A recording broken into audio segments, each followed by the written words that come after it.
নামের প্রথম অক্ষর যাদের এস দিয়ে শুরু, বাংলার দন্ত স অথবা তালবস্য দিয়ে। আজকের এই ভিডিওটির পর্ব মূলত তাদের জন্য। দর্শক বন্ধুরা, আপনি যদি একজন এস নামের জাতক বা জাতিকা হয়ে থাকেন, 2025 সালের অক্টোবর মাসের 18 তারিখ থেকে শুরু করে 20 তারিখ পর্যন্ত তাদের ভাগ্যফলে কোন বিষয়গুলি সবথেকে বেশি অবস্থান করছে, তাদের রাশিচক্রে বিভিন্ন দিকগুলি আজকের এই ভিডিওতে আমি আপনাদের কাছে বিস্তারিত তুলে ধরব। অনুরোধ রইল ভিডিওটি সম্পূর্ণ মনোযোগ সহকারে দেখার। ভিডিওটি দেখে যদি আপনার ভালো লাগে তাহলে একটি লাইক করে চ্যানেলটিকে সাবস্ক্রাইব করে নেবেন এমন ভিডিও পাওয়ার জন্য। নিচের কমেন্ট সেকশনে অবশ্যই আপনার শুভ নামটি কমেন্ট করে জানাতে ভুলবেন না। তবে আসুন আর দেরি না করে ভিডিওর মূল পর্বে প্রবেশ করি। নামের প্রথম অক্ষর মানুষের সম্বন্ধে বহু তথ্য বলে দেয়। এস নামের জাতক জাতিকারা তাদের জীবনে বহু বাধা বিপত্তি পার করে চলেছেন। জীবন অত্যন্ত কঠোর এবং কখনো আবার খুব জটিল কমপ্লিকেশন এবং আবেগ আপনাকে বিভিন্নভাবে বিভিন্ন দিক থেকে ভেঙে দিয়েছে।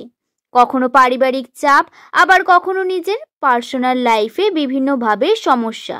এই বিষয়গুলি আপনাদের মন ভাঙছে বারংবার। কি তাই তো? বর্তমানে অক্টোবর মাসে এস নামের মানুষদের রাশিতে কিন্তু বহু রকমের পরিবর্তন হয়েছে। বহু খারাপ সময় পেরিয়ে ভালো দিকের ইঙ্গিত পাওয়া যাচ্ছে। শুভ কিছু বিষয় ঘটার সম্ভাবনা বর্তমান, কিন্তু এই সম্ভাবনা অনেক কম। এখন এই ভিডিওতে আমরা জেনে নেব কি কি শুভ ঘটনা ঘটতে পারে। মূলত এস নামের মানুষদের সঙ্গে 18 তারিখ থেকে 20 তারিখের মধ্যে কি কি বিশেষ ব্যাপারগুলি ঘটবে, কোন কোন বিশেষ ঘটনাগুলি ঘটবে সেই নিয়ে আলোচনা করা যাক। প্রথমেই বলি সম্পর্কের বিষয়টি নিয়ে। যেহেতু সম্পর্ককে নিয়ে সকলের মনেই কম বেশি প্রশ্ন রয়েছে, সেহেতু সম্পর্ককে নিয়েই বলি। এই 18 তারিখ থেকে 20 তারিখ সময়টির মধ্যে সম্পর্কে বহু পরিবর্তন আসবে। প্রিয় মানুষ দূরে চলে যাবে। যাকে ভালোবাসতেন মনে প্রাণে, তাকে দেখবেন নিজের কাছ থেকে অনেক দূরে চলে যাচ্ছে। অথবা আপনার সঙ্গী, আপনি যদি নতুন দাম্পত্য জীবনে প্রবেশ করেন, তাহলে তার সঙ্গে মনোমালিন্যতা, ঝগড়া, আন্ডারস্ট্যান্ডিং কম হওয়া, এই বিষয়গুলি ঘটতে পারে।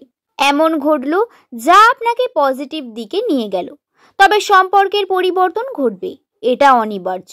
দর্শক বন্ধুরা, নামের প্রথম লেটার যদি আপনার এস দিয়ে হয়ে থাকে, তাহলে বর্তমান সময়ে আপনারা পুরনো সম্পর্ক কিন্তু জেগে উঠতে পারে।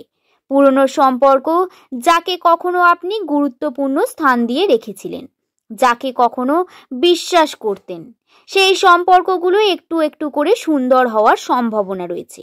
যদি আপনি চান তাহলে সেই সম্পর্ক সঠিক করে তুলতে পারেন।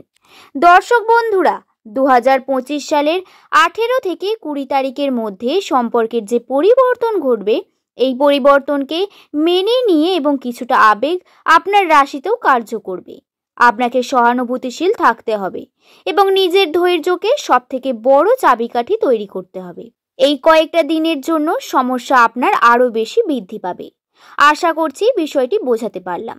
দ্বিতীয়ত, আর্থিক বিষয় নিয়ে বলবো। অর্থের ক্ষেত্রে হাতে টাকা পয়সা থাকবে না, যার কারণে মানসিক অশান্তি, মনের দিক থেকে ভেঙে পড়া, মানসিকভাবে দুর্বল হয়ে পড়া বা টাকা পয়সা না থাকার কারণে।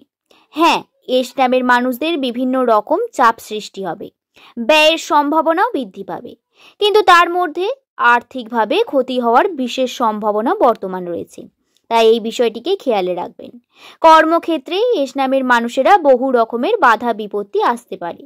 তাদের জীবনে পদোন্নতির সম্ভাবনা নেই তা কিন্তু নয়, পদোন্নতির সম্ভাবনা রয়েছে, উন্নতির বিশেষ সম্ভাবনাও রয়েছে। শুধু তাই নয়, মানুষের মুখে আপনি চর্চার বিষয় হয়ে উঠতে পারেন এবং আপনি কর্মের দিক থেকে উন্নতিও করতে পারেন, কিন্তু সেই ক্ষেত্রে বিভিন্ন রকম বাধা বিপত্তি আপনাকে অতিক্রম করতে হবে। বারংবার বিভিন্ন সমস্যা আসবে। সেই সমস্যাগুলোতে লড়াই করে এস নামের মানুষদের সঙ্গে কর্মজীবনে বাধা, যার কারণে আর্থিকভাবে অবনতি হওয়া বা আর্থিক ক্ষেত্রে সঠিকভাবে আপনি হয়তো স্টেপ নিতে পারবেন না। এই বিষয়গুলি অত্যন্ত গুরুত্বপূর্ণ। দর্শক বন্ধুরা, এছাড়াও 2025 সালের অক্টোবর মাসের 18 তারিখ থেকে 20 তারিখে এস নামের মানুষদের শারীরিক অসুস্থতার বিশেষ কারণও বর্তমান রয়েছে। শারীরিকভাবে তারা কিন্তু বিভিন্ন রকমভাবে ভেঙে পড়তে পারেন। শারীরিক বিভিন্ন ঠান্ডা লাগা, জ্বর, সর্দি বা ছোটখাটো বিভিন্ন সমস্যা আপনার আসতে পারে। পারিবারিক ক্ষেত্রে কিছু বিষয় এফোর্ট না করলে সমস্যা হবে। সম্পর্কের জন্য কিছুটা মনোমালিন্যতা এবং আপনার মানসিকভাবে অশান্তির সৃষ্টি হওয়ার সম্ভাবনা রয়েছে। তাই ধৈর্য ধরে রাখা, সংযত থাকা অত্যন্ত প্রয়োজন। হঠাৎ করে মাথা গরম হওয়া বা কোনো ভুলভাল ডিসিশন নেওয়া হঠাৎ করে যদি নিয়ে ফেলেন, সেটি আপনাকে অনেক বেশি ক্ষতিগ্রস্ত করবে। একটি বিষয়ে আপনাদের অবশ্যই জানিয়ে রাখবো, বর্তমান সময় যে ঘটনা আপনার সঙ্গে ঘটুক না কেন, পজিটিভ হোক বা নেগেটিভ, সেটিকে আপনি প্রমাণ রাখবেন। কোনো কার্যটি কিভাবে করছেন তাতে প্রমাণ থাকা বেশি দরকার, এবং সেই প্রমাণ আপনি ভিডিও ক্লিপও রাখতে পারেন বা কোনো এগ্রিমেন্ট সিগনেচারও করতে পারেন। বা টাকা পয়সার লেনদেনের ক্ষেত্রে এই বিষয়টি অনেক বেশি গুরুত্ব দেবেন। যখনই কোনো জায়গায় কোনো চুক্তি হচ্ছে বা কোনো জায়গায় আপনি টাকা দিচ্ছেন বা নিচ্ছেন, যাই হোক না কেন, আপনি এগ্রিমেন্ট পেপারে সিগনেচার করুন। এবং যদি এটা না পারেন তাহলে ভিডিও ক্লিপ, অর্থাৎ ফোনের মধ্যে ক্যামেরাতে ভিডিও ক্লিপ নিয়ে নিন যে আপনি এই কার্যটি করেছেন। যদি আপনি সঠিক হন, অবশ্যই তার প্রমাণ কিন্তু নিজের কাছে রাখতে হবে, কারণ প্রমাণ ছাড়া অনেক মানুষ অনেক রকমভাবে ঠকিয়ে দিতে পারে। এই বিষয়টি খেয়ালে রাখবেন। তো দর্শক বন্ধুরা, আশা করছি বিষয়টি আপনাদের বোঝাতে পারলাম। ভিডিওটি যদি ভালো লেগে থাকে তাহলে একটি লাইক করে শুভকথা ইউটিউব চ্যানেলকে সাবস্ক্রাইব করে নেবেন এবং কমেন্টে আপনার শুভ নামটি কমেন্ট করে জানাতে ভুলবেন না। এবং ভিডিওটি দেখে যদি আপনার মনে কোনো প্রশ্ন জাগে, অবশ্যই কমেন্ট করে জানাবেন। আমি চেষ্টা করব সকল প্রশ্নের উত্তর দেওয়ার। সকলে ভালো থাকবেন, সুস্থ থাকবেন, সাবধানে থাকবেন। সকলকে ধন্যবাদ।